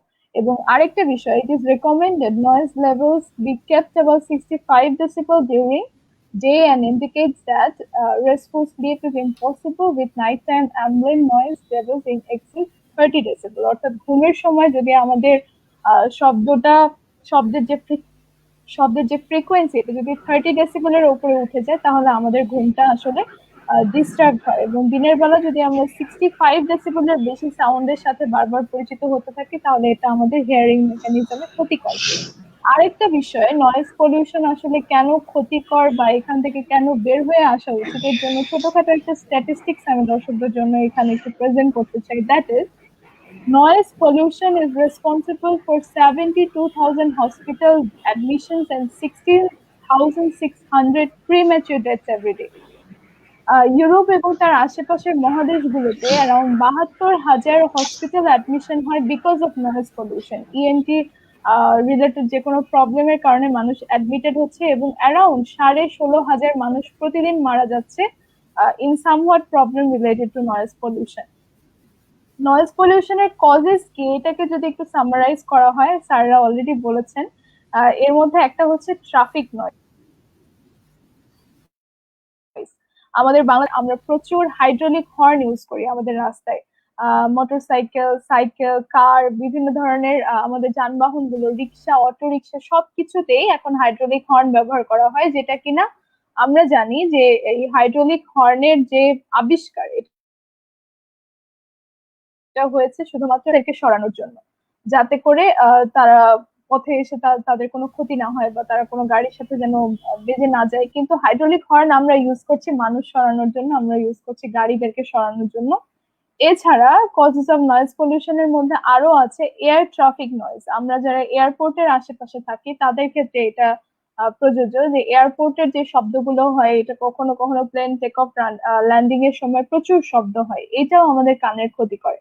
আরেকটা হচ্ছে কনস্ট্রাকশন সাইট, যেটার সাউন্ড ফ্রিকোয়েন্সি অ্যারাউন্ড 110 ডেসিবেলস এর উপরে উঠে যায়। আরেকটা হচ্ছে ক্যাটারিং, আমরা যদি রেস্টুরেন্টে যাই বা যে জায়গাটাতে প্রচুর রান্না বান্না হচ্ছে এটার আশেপাশের এলাকাতে যাই, তখনও দেখা যাবে যে একটা ক্যাটারিং সাউন্ড সবসময় আমাদের কানে আসে, যেটা অ্যারাউন্ড এটার ফ্রিকোয়েন্সিটা উঠে যায় 100 ডেসিবেলের ওপরে। এটা ছাড়াও রয়েছে প্রাণীদের শব্দ। হয়তো আশেপাশে কুকুর আছে বা অন্য কোনো প্রাণী যখন সবসময় থাকে, তাদের যে নয়েজটা, এইটার ফ্রিকোয়েন্সিটা উঠে যায় অ্যারাউন্ড 60 to 80 ডেসিবেল। যে কয়টা সাউন্ড ফ্রিকোয়েন্সি এখানে বললাম in the causes of noise pollution, সবগুলোই কিন্তু আমাদের যে হার্মফুল লেভেল অফ সাউন্ড সেখানে পৌঁছে যাচ্ছে। এবং আমাদের বাংলাদেশের কনটেক্সটে প্রায় সব জায়গাতেই কিন্তু এই সাউন্ড গুলো ইউজ করা হচ্ছে। এবং আমরা যেখানে থাকি, আমরা যদি রাস্তায় বের হই তাহলে এটা বোঝা যাবে যে আমাদের যারা হর্ন বাজাচ্ছে রাস্তাগুলোতে, তারা এমন একটা পর্যায়ে পৌঁছে যায় যে তারা নিজেই জানে না যে তারা হর্নে হর্নে চাপ দিয়ে বসে আছে। এরকম এক্সাম্পল আছে, আমি নিজে এটার ভুক্তভোগী। একজন রিক্সাওয়ালা রাস্তায় এরকম করে হর্ন বাজাচ্ছে এবং একটা সময় তাকে জিজ্ঞেস করা হলো যে আপনার সামনে তো একটা ট্রাক আছে, এটা কিভাবে আপনাকে সাইড দিবে, একটা ট্রাক কিভাবে একটা রিক্সাকে সাইড দেয়? তখন উনি বলছেন যে আমি যে হর্নে চাপ দিয়ে বসে আছি আমি নিজেই এটা জানি না, আমার মনেই নাই আমি কখন হর্নে চাপ দিয়েছি। তো আমাদের সচেতনতার কারণে অসচেতনতার কারণে সাউন্ড পলিউশন বাড়ছে। এখন যদি সাউন্ড পলিউশনের ইফেক্টের দিকে আমরা যাই, তাহলে ফিজিক্যাল ইফেক্টস এর মধ্যে আছে, যেটা মামুন স্যার অলরেডি বলেছেন, আমাদের high blood pressure, headache, respiratory agitation, racing pulse, সব ধরনেরই সমস্যা হচ্ছে। আর সাইকোলজিক্যাল ক্ষেত্রে যদি আমরা যাই, তাহলে stress, fatigue, depression, anxiety, hysteria, এই বিষয়গুলো সাইড স্যার বলেছেন। স্লিপ অ্যান্ড বিহেভিয়ারাল ডিসঅর্ডার আমাদের মধ্যে দেখা দেয় এবং মেমোরি অ্যান্ড কনসেন্ট্রেশনের দিক থেকে আমাদের দুর্বলতা দেখা দেয়। এই পর্যায়ে আমি একটু মামুন স্যারের কাছে যেতে চাই, যেহেতু আমরা আজকে লম্বা সময় সাউন্ড পলিউশনের কজ এবং ইফেক্টের ব্যাপারে কথা বললাম। এখন আমরা রেমেডিতে কিভাবে যেতে পারি স্যার, একজন সচেতন নাগরিক হিসেবে, একজন সচেতন মানুষ হিসেবে নয়েজ পলিউশনের ক্ষেত্রে আমরা কি করতে পারি? আরেকটা বিষয়, আমাদের দর্শকদের মধ্যে একটি ছোট প্রশ্ন আপনার কাছে একটু অ্যাড্রেস করতে চাই, যে শব্দের যে বিকট দূষণ সবসময় আমাদের আশেপাশে হচ্ছে, কানে ইউজ করার জন্য কি এরকম কোনো যন্ত্র আছে কিনা যেটা নয়েজ ক্যান্সেলেশনে হেল্প করে? এরকম কোনো যন্ত্র থাকলে সেটার বিষয়ে তিনি জানতে চেয়েছেন। জি স্যার। জি জি, ধন্যবাদ নাসিবা। আমি তোমার সুন্দর, আসলে তুমি সামারাইজ করে অনেকগুলো বিষয় সুন্দরভাবে উপস্থাপন করলে, যেগুলো আশা করি দর্শকরা উপকৃত হবে। আমি আসলে তোমার শেষ অংশ আমরা হয়তো যে দর্শকের যে প্রশ্ন এবং যে বিষয়টা বলছে প্রতিকার, আমি একসাথেই বলে যাই, এর মধ্যে আমার মনে হয় উত্তর চলে আসবে। যে বিষয়গুলো হচ্ছে প্রতিকারের যে বিষয়টা, এটা হচ্ছে একটা হচ্ছে যে প্রথমত হচ্ছে যে পার্সোনাল প্রোটেকশন, আর একটা হচ্ছে যে কমিউনিটি প্রোটেকশন। এখানে হচ্ছে করণীয় এর ক্ষেত্রে আমার হচ্ছে যে আমি পার্সন হিসেবে, আমি ম্যান হিসেবে আমি আমার প্রোটেকশন নেওয়ার জন্য আমার করণীয় কিছু রয়েছে। আর যেটা হচ্ছে যে আমি কমিউনিটি, যে ক্ষেত্রে আমি তো একইভাবে পারবো না, এখানে কমিউনিটি রেসপন্সিবিলিটি কিছু আছে প্রতিকারী ইয়ার ক্ষেত্রে। তো পার্সোনাল প্রোটেকশনের ক্ষেত্রে আমি তো কমিউনিটি সাউন্ড যখন আমি প্রিভেন্ট করতে পারতেছি না, তখন আমাকে সেখান থেকে যে বলতেছিলেন যে সম্মানিত দর্শকের প্রশ্নের উত্তর হয়ে যাবে আশা করি, যে ইয়ার প্লাগ নামক কিছু পাওয়া যায়, তো যেগুলো আমরা করতে পারি। আর পাশাপাশি হচ্ছে যে ইন্ডাস্ট্রিয়াল ইয়ার ক্ষেত্রে যারা কাজ করতেছি, বা সাউন্ড এক্সপোজার, মানে এয়ারক্রাফট যারা বলেছি যে এয়ারপোর্টের আশেপাশে, তার পাশাপাশি যে যে ড্রিল যেখানে হয়, যেখানে হচ্ছে এই দেখা যাচ্ছে যে রড কাটা হচ্ছে মেশিন দিয়ে, এই ধরনের মেশিনারি যেখানে ইয়ার কাছে, এখানে সেখানে মাস্ট বি সেখানে একটা প্রোটেক্টর ইউজ করে, প্লাগ ইউজ করে কাজ করা। এটা হচ্ছে যে ইয়াদের ক্ষেত্রে। আর যেটা হচ্ছে যে হিয়ারিং পাশাপাশি যে কিছু স্ক্রিনিং করা আর কি, যেটা আমরা বলি যে শ্রবণ মাত্রা, হচ্ছে যে শ্রবণ আমার অবস্থা কি অবস্থা, সেক্ষেত্রে একজন বিশেষজ্ঞের পরামর্শ নেওয়া।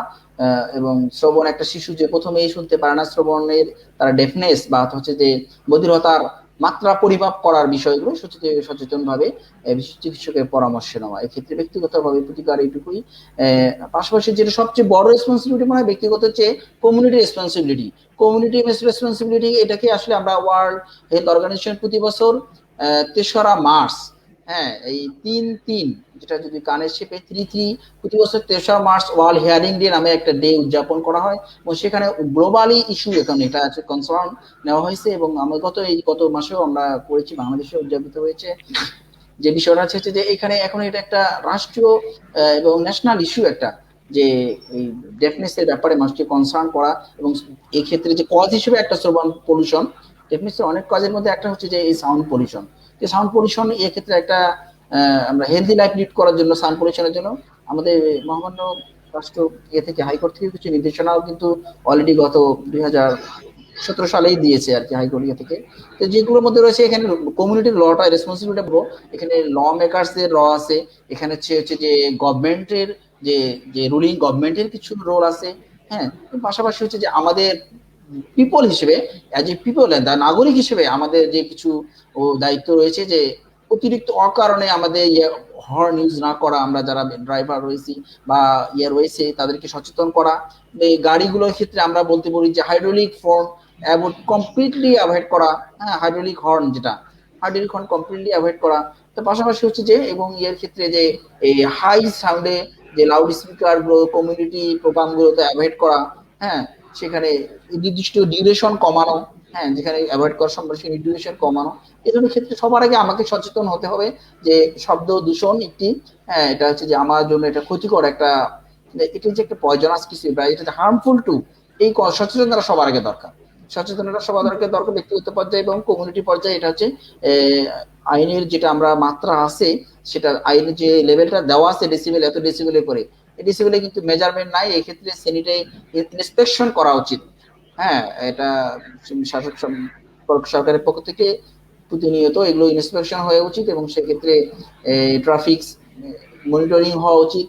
এগুলো করলে আশা করি আমরা হয়তো শব্দ দূষণের ক্ষতিকর প্রভাব থেকে নিজে দেশকে মুক্ত রাখতে পারবো এবং পাশাপাশি নিজেকে মুক্ত থাকতে পারবো।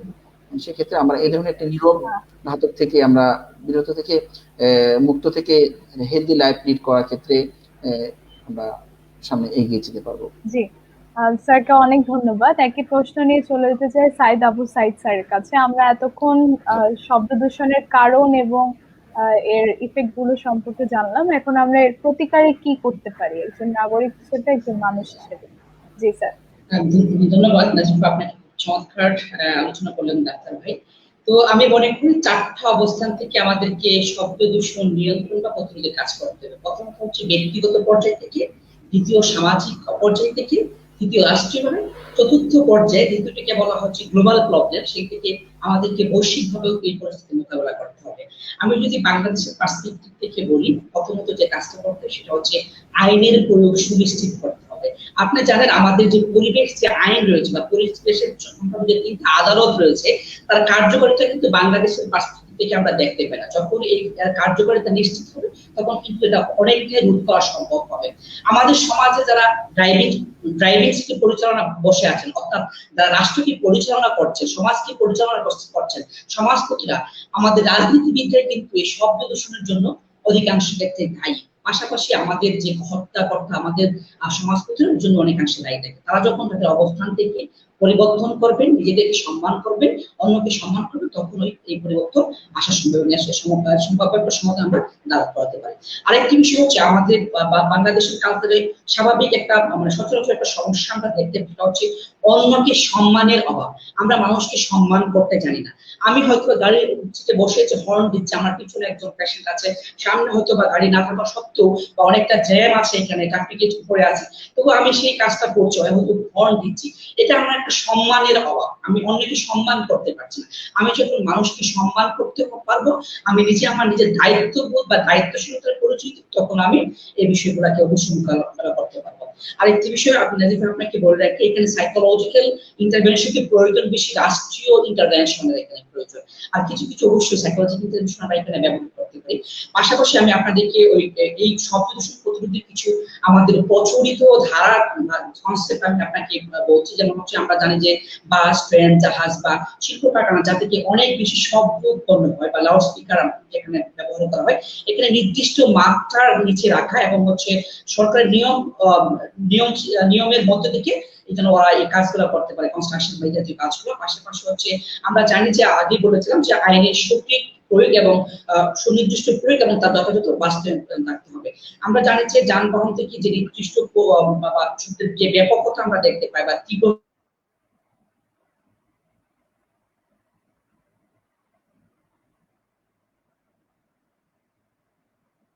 সাইড স্যার সম্ভবত কোনো কারণে আবারও ডিসকানেক্টেড হয়ে গেছেন। যে বিষয়টা স্যার বলছিলেন আমার মনে হয় এখানে কিছু সম্পূরক রেমেডি আমি দর্শকদের প্রতি প্রেজেন্ট করতে চাই, যেটা আমরা করতে পারি। নাম্বার ওয়ান হচ্ছে আমাদের যে পাবলিক বিভিন্ন ধরনের ফাংশন গুলো আছে, এখানে আমরা বড় সাউন্ড বক্স ইউজ করি, দেখা যায় যে যেখানে দুইটা দরকার সেখানে চারটা ইউজ করি, যেখানে দুইবার ঘোষণা দিলেই হয় সেখানে পাঁচবার ঘোষণা দেওয়ার ট্রাই করি। তো এই যে আমাদের কিছু পাবলিক ট্রেডিশন আছে, কিছু কালচার আছে, এখান থেকে বের হয়ে আসার চেষ্টা করতে হবে যে যখনই আমরা পাবলিক কোন একটা সেকশনে কোনো কথা বলছি উইথ লাউড সাউন্ড বক্স, তখন সেখানে কথা বলার নাম্বারটা কমিয়ে আনতে হবে, সেই সাউন্ড বক্সের ইউজটাকে কমিয়ে আনতে হবে। কখনো কখনো দেখা যায় যে আমরা আমাদের বিনোদনের জন্য, আমরা আমাদের ভালো লাগার জন্য হয়তো সাউন্ড ইউজ করি প্রচুর, কিন্তু যেটা হয় যে হতেই পারে আমার পাশের বাসার কেউ অসুস্থ হতে পারে, আমার আশেপাশে এমন কোন স্টুডেন্ট থাকতে পারে যার কিনা হয়তো পাবলিক এক্সাম চলছে, তাদের ক্ষেত্রে আমরা কি করব?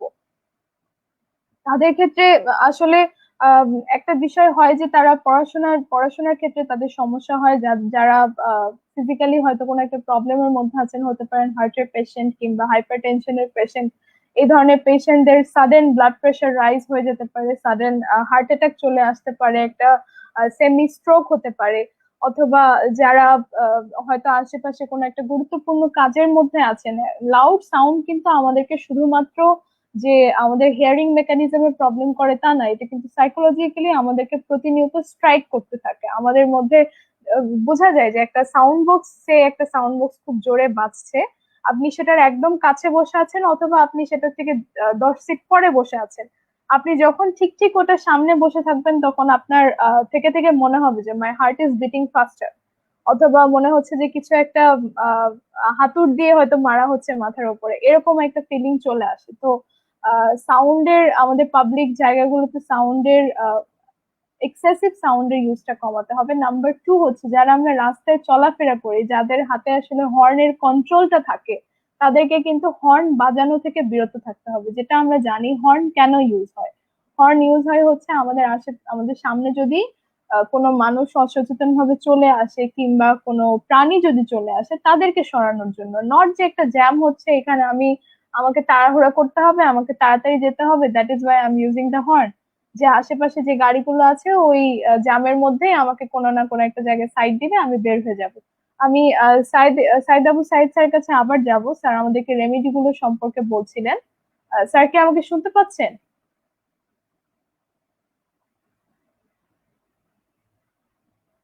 সাইদ স্যার কি শুনতে পাচ্ছেন? আরেকটা বিষয় যেটা জি আমরা, স্যার, আমাকে শুনতে পাচ্ছেন? জি স্যার শুনতে পাচ্ছি, আপনি আমার প্লিজ এখানে কন্টিনিউ ইকো করুন। আছে। আচ্ছা ঠিক আছে, আসলে ওখানে দুঃখিত, বারবার ইন্টারনেট অনেক সমস্যা হচ্ছে। তো আমি জি যে স্যার বিষয়গুলো আমাদেরকে রেমেডি বলছিলাম যে গুলো আমাদের সম্পর্কে একটা, বলছিলেন, জি আমরা কি করতে পারি। জি জি স্যার, জি আমরা বলেছিলাম যে আমাদের ব্যক্তিগত উদ্যোগের পাশাপাশি সামাজিক, রাষ্ট্রীয় এবং হচ্ছে বৈশ্বিক একটা উদ্যোগ নিতে হবে এবং হচ্ছে পারস্পরিক শ্রদ্ধাবোধ বৃদ্ধি করতে হবে এবং আইনের যে সঠিক প্রয়োগ আমাদের মেনে চলতে হবে। আমরা দেখি যে বাংলাদেশে কিছু আইন রয়েছে, যখন কেউ প্রথম শব্দ দূষণ করে তাকে 1 মাসের কারাদণ্ড এবং তাকে 5,000 টাকা জরিমানা করা হয়, এবং পাশাপাশি যখন সে সেকেন্ড টাইম এই অপরাধটা করে তাকে 6 মাস কারাদণ্ড অথবা অনাদায়ে তাকে 10,000 টাকা জরিমানা করা হয়। এর সুস্পষ্ট প্রয়োগ নিশ্চিত করলে কিন্তু আমাদের বাংলাদেশের ক্ষেত্রে বা ঢাকা সিটি বলি বা যে কোনো সিটির ক্ষেত্রে শব্দ দূষণের মাত্রা অনেকটাই কমিয়ে আনা সম্ভব। আপনি নাজিবা দেখবেন আমাদের ক্যান্টনমেন্ট এলাকায় কিন্তু শব্দ দূষণের মাত্রা তেমন একটা নেই, তার কারণ হচ্ছে সেখানে সুস্পষ্ট আইনের প্রয়োগ রয়েছে। আর যখন এই সুস্পষ্ট আইনের প্রয়োগ নিশ্চিত হবে তখন এটা মোকাবেলা করা সম্ভব। নাজিবা, এই ছিল আমার পক্ষ থেকে। আর সাইকোলজিক্যাল ইন্টারভেনশনের কথা যদি আমি বলি, এটা আসলে ব্যক্তিগত পর্যায়ে অ্যাপ্লাই করতে হবে। এই ক্ষেত্রে আমাদের পরিবেশকে যখন আমরা নিয়ন্ত্রণ করতে পারবো, দেন আমরা আমাদের যে সাইকোলজিক্যাল ইস্যুগুলো আছে সেগুলোকে আমরা পার্সোনালি বিভিন্ন থেরাপিউটিক অ্যাপ্রোচে বা থেরাপির মাধ্যমে আমরা নিয়ন্ত্রণ করতে পারবো। ধন্যবাদ নাজিবা। স্যারকে অনেক অনেক ধন্যবাদ। মাহফুজুল হক মামুন স্যার সম্ভবত ইন্টারনেটের প্রবলেমের কারণে ডিসকানেক্টেড হয়ে গেছেন। আমরাও আসলে আমাদের প্রোগ্রামের একেবারে শেষ পর্যায়ে চলে এসেছি। যদি আমাদের করণীয় গুলোকে একটু রিক্যাপ করতে চাই, স্যার আমার যদি কোনো মিস্টেক হয় আপনি একটু আমাকে স্মরণ করিয়ে দিবেন প্লিজ। যে নাম্বার 1 হচ্ছে পাবলিক প্লেস গুলোতে যে হাই সাউন্ড গুলো ইউজ হয়, এই সাউন্ডের ইউজটাকে কমানোর চেষ্টা করতে হবে ব্যক্তিগত এবং সামাজিক পর্যায় থেকে। নাম্বার 2 হচ্ছে আমরা যারা ড্রাইভিং করি রাস্তাতে, তারা যেন হর্নের ইউজটাকে বেশ কন্ট্রোল করি। হয়তো হতে পারে কেউ সামনে এসেছে, সেখানে হর্ন ইউজ করা যেতে পারে, কিন্তু জ্যামের মধ্যে অকারণে হর্নের উপরে চাপ দিয়ে রেখে আসলেই কোনো লাভ হয় না। তাতে জ্যাম কমেও যায় না। যেটা হয় হতে পারে যে একটু আরেকটা জায়গায় জ্যাম বাড়িয়ে আপনাকে হয়তো একটু সাইড দিল, তাতে কিন্তু আসলে আমার মনে হয় না যে আহামরি কোনো চেঞ্জ হয়। আপনি 10 মিনিটের রাস্তা 5 মিনিটে পৌঁছাতে পারবেন, বিষয়টা এরকম নয়। আরেকটা বিষয় যেটা, যে যারা ইন্ডাস্ট্রিয়াল প্লেস গুলোতে থাকেন, মাহফুজুল হক মামুন স্যার একটা ছোট যন্ত্রের কথা আমাদেরকে বলেছেন যে এয়ার প্লাগ বা নয়েজ ক্যান্সেলেশন ডিভাইস, এটা তারা ইউজ করতে পারেন। তাতে করে তাদের পার্মানেন্ট কোনো একটা নয়েজ রিলেটেড প্রবলেম থেকে হয়তো বেঁচে যেতে পারে। আর আরেকটা বিষয় যেটা, আমাদের পাবলিক অ্যাওয়ারনেসটাকে বাড়াতে হবে, তাহলে আসলে সব সমস্যার সমাধান করা সম্ভব। আমি কি সবগুলো পয়েন্ট বলতে পেরেছি স্যার? জি জি, আপনি খুব চমৎকারভাবে বলেছেন। স্যারকে ধন্যবাদ। এরই সাথে আমরা আসলে আমাদের অনুষ্ঠানের শেষ পর্যায়ে চলে এসেছি। এই পর্যায়ে মাহফুজুল হক মামুন স্যার আবারও এসেছেন আমাদের মাঝে। আজকে দর্শকদের প্রতি শেষ শুভেচ্ছা কথা বলার জন্য স্যারকে অনুরোধ করছি। জি স্যার। Mamun sir please. শুনতে পাচ্ছি না, শুনতে পাচ্ছি না। স্যার এখন কি শুনতে পাচ্ছেন আমাকে?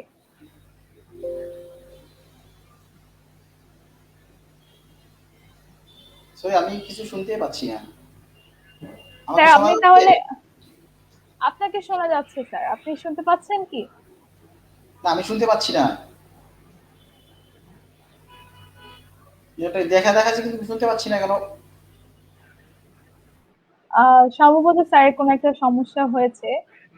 সাইদ স্যার যদি আমাদের দর্শকদের প্রতি একটু শুভেচ্ছা কথা রাখতেন প্লিজ। আচ্ছা নাজিবা, আপনাকে অনেক ধন্যবাদ। আপনি খুব চমৎকার সঞ্চালনা করেছেন, উপস্থাপনা করেছেন। পাশাপাশি উপস্থিত সম্মানিত দর্শকদেরকে ধন্যবাদ জানাই এবং একাডেমি 21 কে আবারও ধন্যবাদ জানাচ্ছি আমাকে ইনভাইট করার জন্য। এটা আমার তৃতীয় শো ছিল। তো আসলে আমরা বর্তমানে একটা কথা সবসময় বলে থাকি, তথ্য প্রযুক্তির অনেকগুলো সুযোগ সুবিধা রয়েছে। সুযোগ সুবিধা হচ্ছে যে আমি আপনি একসাথে কথা বলছি, আর অসুবিধা হচ্ছে এই যে আমি আপনি মাঝে মাঝে ডিসকানেক্ট হয়ে যাচ্ছি। তো এগুলো মেনে নিয়ে আমাদেরকে সামনের দিকে এগিয়ে যেতে হবে। আমার কাছে মনে হয় আমাদের অনুষ্ঠান আরো অনেক চমৎকার হতো, আরো অনেক সুন্দর হতো যদি যদি আমরা আমাদের এই টেকনোলজিক্যাল সমস্যাগুলো ফেস না করতাম। আসলে আমরা চেষ্টা করবো ভবিষ্যতে টেকনোলজিক্যালি এই সমস্যাগুলো ফেস করার জন্য। আরেকটি বিষয় আমি আপনাদের সবাইকে বলে রাখি যে অবশ্যই আমাদের যে কোনো সমস্যার সমাধানের ক্ষেত্রে প্রথমত প্রয়োজন হচ্ছে সচেতনতা। সেটা হতে পারে আমার মানসিক সমস্যা বা সাইকোলজিক্যাল কোনো ইস্যু হতে পারে বা পরিবেশগত কোনো সমস্যা হতে পারে। আজকে আমরা যে একটা বিষয় নিয়ে কথা বলছি, এটাকে বলা হচ্ছে নীরব ঘাতক হিসেবে চিহ্নিত করা হচ্ছে বিভিন্ন দেশে। তো এই ঘাতকটাকে আসলে আমরা যদি মোকাবেলা করতে চাই, তাহলে আমাদের একটা হলিস্টিক অ্যাপ্রোচ ইউজ করতে হবে এবং সবাই সমন্বিত উদ্যোগে এগিয়ে এসে নিজের অবস্থান থেকে নিজের দায়িত্বটা ভালোভাবে পালন করতে হবে। সবাইকে আবার ধন্যবাদ এবং শুভেচ্ছা। আসসালামু আলাইকুম। স্যারকে অনেক ধন্যবাদ। মামুন স্যার কি এখন শুনতে পাচ্ছেন? জি জি, আমি শুনতে পাচ্ছি। আমি আসলে ইয়েতে সমস্যা হচ্ছিল না। আমার জি, কথা শোনা যাচ্ছে? হ্যাঁ আপনার কথাও শোনা যাচ্ছে স্যার। আমরা আমাদের প্রোগ্রামের একেবারেই শেষ পর্যায়ে চলে এসেছি। তো আমাদের দর্শকদের প্রতি কিছু শুভেচ্ছা কথা রেখে শেষ করার জন্য অনুরোধ করছি। জি স্যার। জি জি, ধন্যবাদ। আসলে দুঃখিত, সাময়িক সময় কিছু মানে নেটওয়ার্ক জনিত সমস্যায় আমি অফলাইনে চলে গিয়েছিলাম। তো আসলে আমি আমার কাছেও খুবই ভালো লেগেছে এরকম একটা প্রোগ্রামে উপস্থিত থাকতে পেরে, কিছু কথা বলতে পেরেছি এবং শেয়ার করতে পেরেছি এবং দর্শকদেরকে আবারও অভিনন্দন জানাচ্ছি, শুভেচ্ছা জানাচ্ছি একাডেমি 21 এর সাথে থাকার জন্য। এবং আবারও একটি কথাই স্মরণ করে দিতে চাই যে আসলে আমরা নিজেরা সচেতন হই। আল্লাহ তাআলা আমাদেরকে যে এই যে মহান যে একটি শ্রবণ যন্ত্র, যে শ্রবণ প্রক্রিয়ার যে একটা মহান নিয়ামত দিয়েছে, আমরা এই নিয়ামতের শুকরিয়া আদায় করা হিসেবেই আমার উচিত, আমাদের নিজেদের সচেতন হওয়া উচিত। শব্দ দূষণ থেকে নিজেদের সচেতন হই, আমাদের সমাজকে সচেতন করার জন্য যার যে অবস্থান আছে সেখান থেকে আমরা অপরকে আমরা ভূমিকা রাখি এর ক্ষেত্রে, সেক্ষেত্রে আমার মনে হয় আমরা সুস্থ থাকতে পারবো এবং ভালো আগামী দিনগুলো আমরা ভালো থাকতে পারবো। আশা করি সবাইকে আবার ধন্যবাদ জানিয়ে আমি আমার কথা শেষ করছি। আমারও নাসিবাকে ধন্যবাদ, একাডেমি 21 এর আয়োজকদেরকে ধন্যবাদ। স্যারকেও অনেক ধন্যবাদ।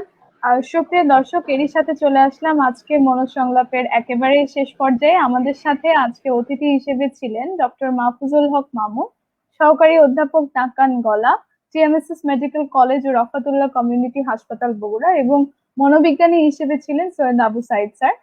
দুজনেই তাদের ব্যস্ত সময় থেকে একাডেমি 21 এর জন্য সময় বের করেছেন। স্যারদের উভয়কে অনেক অনেক ধন্যবাদ, এবং সর্বোপরি আমাদের দর্শকদেরকে ধন্যবাদ জানাচ্ছি আমাদের সাথে স্বতঃস্ফূর্তভাবে অংশগ্রহণ করার জন্য। আপনাদের প্রতিটি কমেন্ট, প্রতিটি শেয়ার, প্রতিটি রিয়্যাক্ট আমি মনে করি যে আমাদের জন্য উৎসাহ হিসেবে কাজ করে। আমরা বুঝতে পারি যে দর্শকদের সাথে আমরা কানেক্ট করতে পারছি, দর্শকদের সাথে আমরা কোনো না কোনো দিক থেকে তাদেরকে হেল্প করতে পারছি বা আমরা কিছু নিতে পারছি। আপনাদের কোনো পরামর্শ যদি থেকে থাকে আমাদেরকে অবশ্যই জানাবেন, আমাদের ফেসবুক পেজ এবং ইউটিউব চ্যানেলের পাশেই থাকবেন। শেষ করছে আজকের মনোসংলাপ। আপনারা সবাই সুস্থ থাকবেন, ভালো থাকবেন, ও সর্বোপরি আমরা যে কোভিড সিচুয়েশনের মধ্যে আছি এখান থেকে নিজেরা সতর্ক থাকবেন। আসলে সতর্কতাই আমাদেরকে বাঁচাতে পারে, আর কোনো প্রতিরোধক আমার মনে হয় নেই আমাদের দুনিয়াতে। অতএব যে সেকেন্ড ওয়েভ আসছে করোনার, আপনারা সবাই সতর্ক থাকুন, নিজেরা স্বাস্থ্যবিধি মেনে চলুন, আর সামাজিক দূরত্ব মেনে চলুন, সুস্থ থাকার চেষ্টা করুন এবং সমাজটাকে সুস্থ রাখুন। সবাই ভালো থাকুন। আল্লাহ হাফিজ।